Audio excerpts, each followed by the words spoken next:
It's amazing that crocodiles was in the Nile River. All type of animals or weeds of anything that could have killed this child. But how many know if God ordained for you to be in the womb and for you to be birthed, guess what? It's going to come to pass. Amen. Here in this text, and you can go back and read it in your leisure, you look at all these signs of abortion. Y'all see them? You don't see the word abortion, but you see somebody was what? Trying to kill the child. Now guess what? Let me insert this. God does not like murder. But guess what? There are some people that have had some trauma in their life to where they may have had an abortion. How many know God will forgive you? Hello, somebody. He will forgive you. Because guess what that baby is? That baby is in heaven. Uh-oh, boy. Y'all going to make me shout. That baby is in the presence of the Lord. Amen. Amen. A lot of times we do make mistakes. Amen. All of us, we make mistakes. Amen. And we'll look back on our life and say, I was so dumb. I wasn't wise enough. Why didn't nobody coach me or help me? But how many know God looks beyond your fault? Yes, He does. And He sees your need. But guess what? That was the first institution of abortion by the Pharaoh. Go back and study in your region. You'll see how things line up. But somebody say, out of my belly shall flow rivers of living water.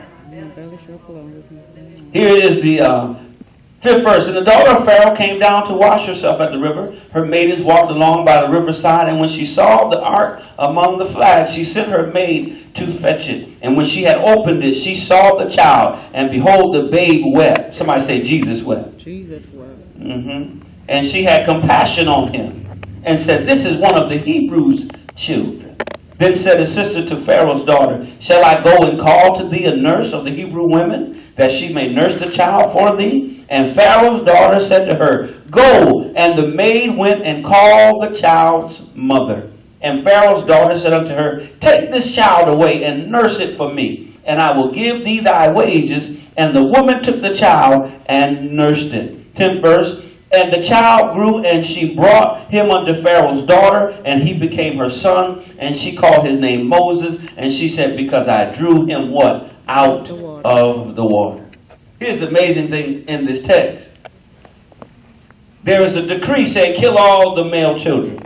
All of the Hebrew or the Israelite women, amen, they are fearing for their life.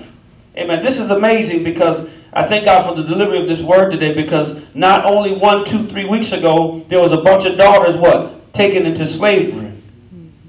They still don't know where they are. They know where they are, but they got to go get them. They need to be rescued. So don't tell me that the devil, amen, ain't out trying to kill you. He is. God, the devil will use people to try to destroy your life. Somebody say, but God. Amen. And we're going to pray for them at the end of this service, that the Lord would, amen, intervene in that situation. Here it is, amen. Amen. Pharaoh's daughter is bathing herself. Amen. She finds this child whom, amen, this Hebrew woman, amen, for the sake of keeping her son alive, put him in the water to save him.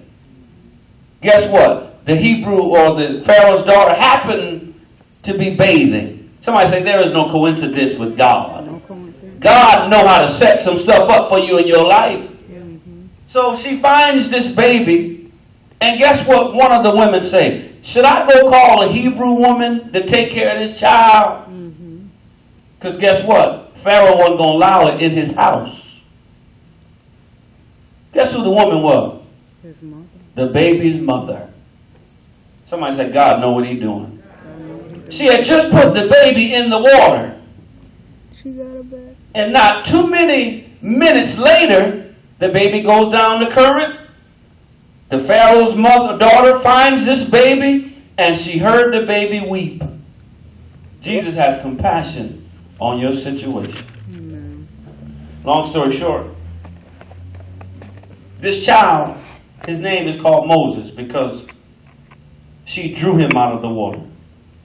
There is something in your belly. We're done. Worship. We're done. There is something in your